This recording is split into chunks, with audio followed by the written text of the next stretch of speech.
પાટણ જિલ્લાના સાંતલપુર પીપરાડા ચેકપોસ્ટ ખાતેથી ભારતીય ચલણી નાણાંની 500ના દરની બનાવટી નોટો નંગ 446 સાથે સાંતલપુર પોલીસે એક આરોપીને પકડી કાયદેસરની કાર્યવાહી હાથ ધરી છે। પાટણ જિલ્લા પોલીસને મિલકત સંબંધી અને ગેરકાયદેસર અસામાજિક પ્રવૃત્તિઓ કરતા ઇસમો ઉપર વોચ રાખીને અસરકારક કામગીરી કરવા કરેલ સૂચના આપી HD Makwana police sub inspector Santalpur police સ્ટાફના માણસો ગેરકાયદેસર અસામાજિક પ્રવૃત્તિ કરતા ઇસમો ઉપર વોચ રાખીને પરિણામલક્ષી કામગીરી કરવા ટેકનિકલ અને હ્યુમન સોર્સિંગથી પ્રયત્નશીલ હતા।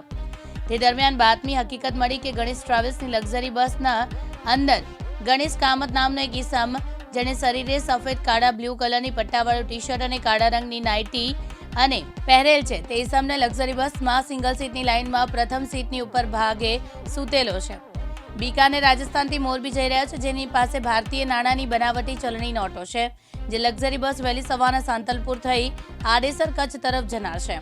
આ બાતમીના આધારે પીપરડા ચેકપોસ્ટ ખાતેથી પંચોના માણસો સાથે નાકાબંધી કરીને સઘન વાહન ચેકિંગ કરતા બાતમી હકીકતવાળા ઈસમ ગણેશ લક્ઝરી બસમાંથી મળી આવતા તેનું નામ ઠામ પૂછતા પોતાનું નામ ગણેશ બિહારી બેકુ હોવાનું જણાવ્યું હતું। પ્રહલાદ ઠાકોર, દિવ્યાંગ ન્યૂઝ, રાધનપુર, પાટણ।